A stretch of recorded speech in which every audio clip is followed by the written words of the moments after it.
Afrique, la guerre des autres. Pendant que le monde se réarme, l'Afrique regarde.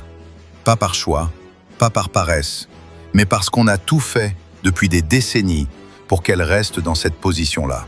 Spectatrice d'une guerre qu'elle ne maîtrise pas, avec des armes qu'elle n'a pas fabriquées, sur un échiquier dont elle ne tient pas les règles. Nous sommes en 2026. Les drones autonomes sillonnent les cieux ukrainiens à des vitesses que l'œil humain ne peut plus suivre.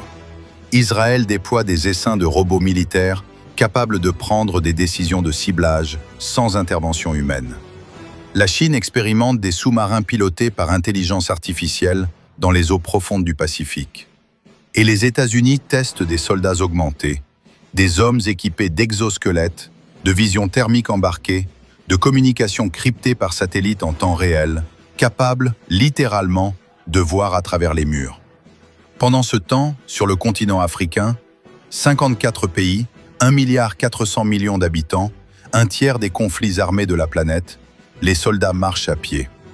Leur communication passe par des radios achetées à l'occasion dans des marchés en Chine. Et leurs chars, quand ils en ont, datent parfois des années 70.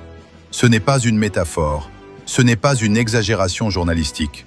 C'est une réalité documentée, chiffrée et soigneusement entretenue par des intérêts qui dépassent largement le continent lui-même.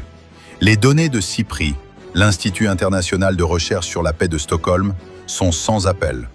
Entre 2019 et 2024, les importations d'armements vers l'Afrique ont augmenté de 52%.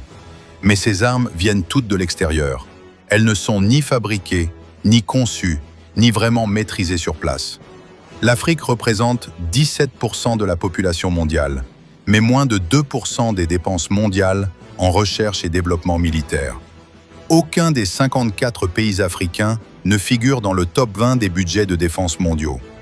Et à ce jour, il n'existe aucun programme opérationnel de drones de combat fabriqué sur le continent. La question que pose ce documentaire est simple. Pourquoi? Et au profit de qui? Pour comprendre où l'Afrique en est aujourd'hui, il faut remonter loin. Pas par goût de l'histoire, mais parce que ce retard-là n'est pas tombé du ciel. Il a été construit, patiemment, méthodiquement. Dès 1884, lors de la conférence de Berlin, les puissances européennes se partagent le continent sans que ses habitants n'aient voix au chapitre. Mais ce que l'on retient moins de cette période, c'est la destruction systématique de toute forme d'industrie locale.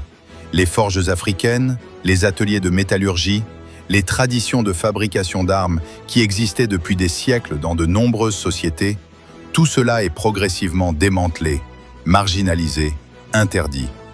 Les populations sont exclues de la connaissance technique militaire. Les armes sont importées depuis la métropole, distribuées sous strict contrôle colonial et reprises dès que le besoin s'en fait sentir.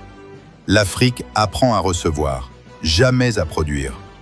Quand les indépendances arrivent dans les années 60, elles arrivent chargées de ce poids-là. Les nouveaux États africains héritent d'armées formées par les puissances coloniales, équipées selon leurs standards, dépendantes de leurs fournisseurs et fidèles à leur doctrine. On change les drapeaux, on ne change pas les arsenaux. Et la guerre froide qui suit amplifie ce phénomène à une échelle nouvelle. L'Union soviétique fournit les régimes qu'elle soutient, Angola, Éthiopie, Mozambique, Guinée. Les États-Unis et la France arment les autres, Zaïre, Sénégal, Côte d'Ivoire, Maroc. Dans les deux cas, le schéma est identique. L'Afrique reçoit du matériel, elle ne reçoit jamais la technologie pour le produire elle-même. Elle est un marché, elle n'est pas un partenaire. Puis viennent les années 90. Les plans d'ajustement structurel imposés par le FMI et la Banque mondiale conditionnent les prêts à des réductions drastiques des dépenses publiques.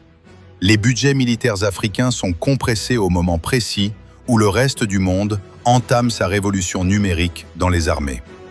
Pendant que les États-Unis déploient des missiles de croisière guidés par GPS lors de la guerre du Golfe en 1991, les armées africaines, elles, réduisent leurs effectifs et vendent leurs équipements pour rembourser leurs dettes.